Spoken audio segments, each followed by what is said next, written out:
Hello friends, it's Chari. Today I'm making two cards that feature some giant die cut sentiments, and then I'm going to be incorporating some images that overlap these sentiments in a really fun way. So let's get started. So for my card today, I'm starting with some mermaid cardstock cut with the outside in stitched rectangle, and I'm going to be making a stenciled background onto this cardstock. So I've got my Wendy Vecchi Make Art Station. I'm putting a little bit of removable adhesive on the back of my panel that's been die cut, and I'm just going to line that up with my grid on my little media mat. Then I can take the first of the two snowflake stencils, so there's two of those, I'm going to use both, and I'm starting with the one with the larger snowflakes, and I'm just going to line that up where I want it on my background panel. I like to use the grid on my mat to make sure everything's nice and straight. I know it doesn't matter too much with the snowflakes, but it does help, I think, when you align the second stencil with the first. So I'm just using the magnets to hold that in place on this magnetic mat. I'm going to be doing two colors. The first I'm going to use mermaid. So I've got mermaid ink on mermaid cardstock. So I'm getting a nice tone-on-tone look. So this is going to be a little more subtle, and that will allow my sentiment and my images to stand out a bit more. You can also do these in really bright colors if you want that background to stand out. So I'm just going in with my blending brush and just adding that mermaid ink all over all these snowflakes. Now, one tip I do like to do when I'm blending with the brush here, I like to go in both clockwise and counterclockwise as I turn my brush. That makes sure that these snowflakes get all inked into all those little detailed corners. So I've almost got this whole thing covered. I want to make sure I get all the way up into those corners. So I'm going to move that magnet out of the way. And then once I have these all inked with as much ink as I want, I'm going to remove those magnets and pull that stencil away. Now I can take the second stencil, and I'm using my grid mat to line that up. You can see those snowflakes that haven't been inked line up in those negative spaces perfectly. So I'll get that lined up and then just use my magnets to hold that in place. And for this one, I'm going to use some white pigment ink. So you could do two colors. This is going to be kind of fun because we're going to get that white pigment ink that's going to sit on top of that colored cardstock. So I'm using a brush that I dedicate purely for pigment ink so that I don't have to worry about cleaning it too much. And I'm putting that Yeti ink in all those snowflakes on this second stencil. I am being very careful to make sure I don't put too much ink because this is pigment ink. It will kind of pull up in those edges if you have a lot of ink on your brush. So you just want to be careful and just add it a little bit at a time. So I'm just working my way around my stencil here, making sure I get all those snowflakes inked. I'm going to move that magnet out of the way so I can get those ones in the top corner.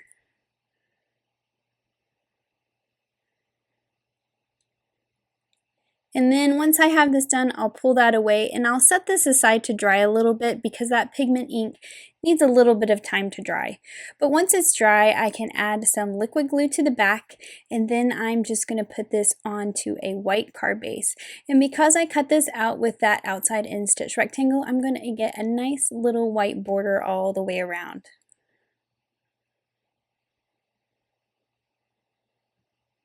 So now for my sentiment, I'm using the giant Merry Christmas die, and then for my images, I'm using the Merry Mice set. So you can see I've already colored and cut those out. I'm going to have this cute little tree from that set. He fits perfectly over that A in Christmas, so I thought that would be fun to kind of overlap that. So I'm just making sure that this is about where that sentiment needs to go so that I have enough space below for the tree and the little mice. I'm just going to add some liquid glue all over the back of this die cut sentiment. This is cut from some Guava Cardstock. I wanted to go with pink colors instead of the bright red of Christmas. I just thought it'd be a different look. And once I've got that glue all over the back, I'm actually using my tweezers to pick it up so I don't get glue all over my fingers. And then I'm just going to line that up a little closer to the top so that I have room for my images below.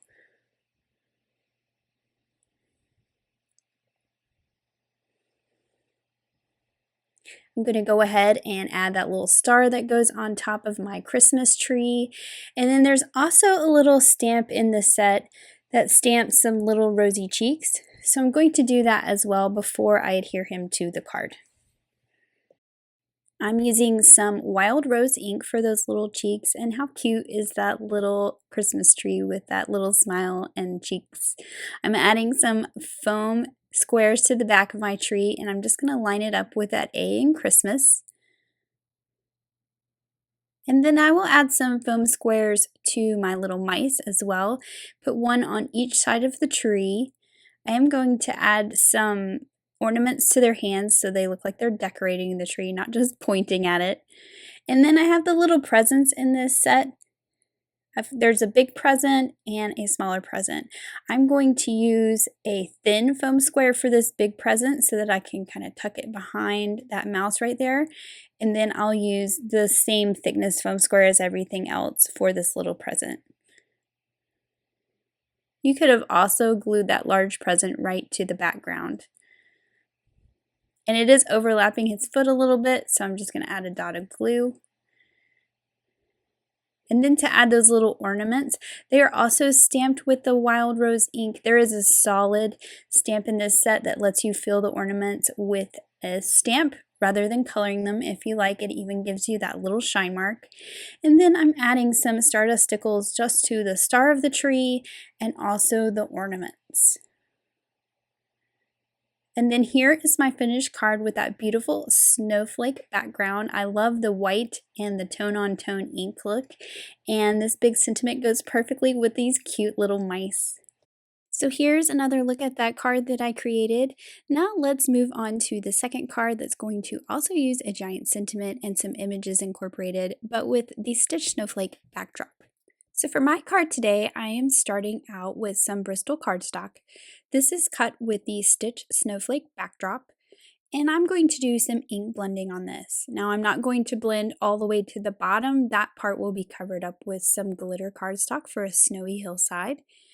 But I'm starting out with some non-traditional winter colors, I guess. I thought it would be fun to do some pinks and purples for the background. So the lightest color I used down there at the bottom is spun sugar. Then I went in with Kitsch Flamingo and blended that on top of the spun sugar. Those are two very close together, but you can see a difference in the color. And then now I'm pulling my purples in. So I've got some wilted violet that I'm going to put all over the top up here. And then I'll go back in with that Kitsch Flamingo and blend out the line between those two colors so you get a nice seamless blend between them and you don't get that harsh line.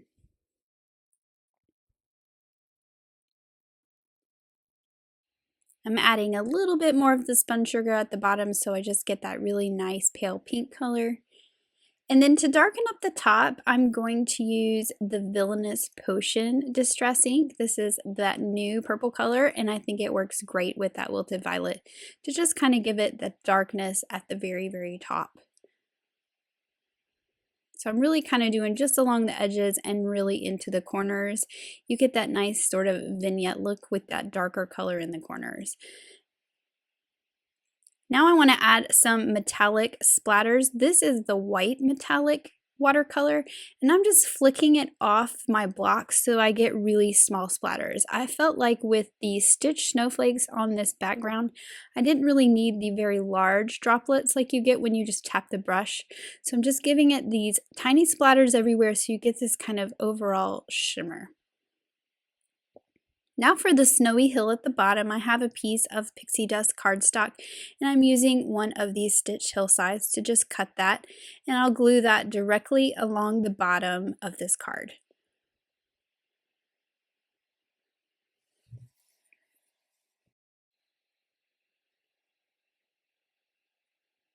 This will give me a place for my little critters and characters to sit.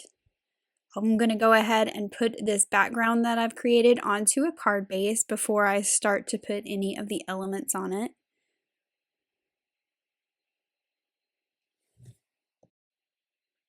And now I can work on my sentiment. I'm using the giant Let It Snow. I've cut this from some pixie dust sparkle cardstock, and I'm actually going to add some color to it with some distress ink.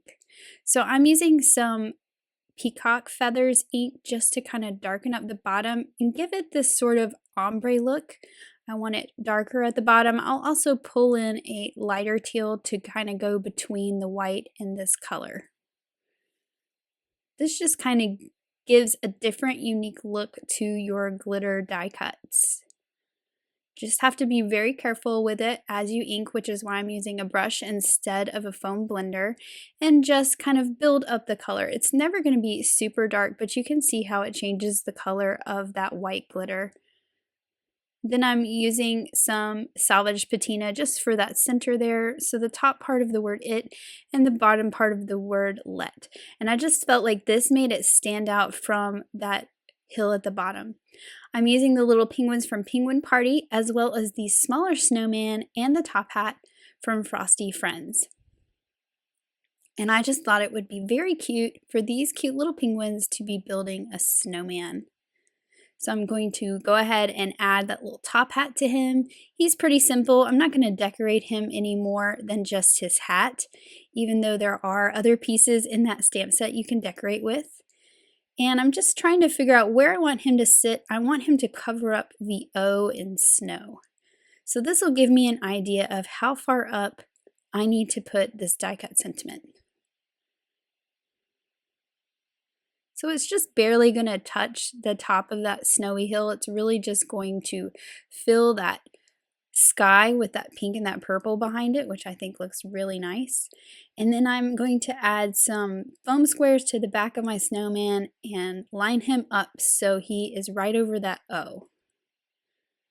Now I can add my little penguins building the snowman around. I'm just adding those with foam squares as well.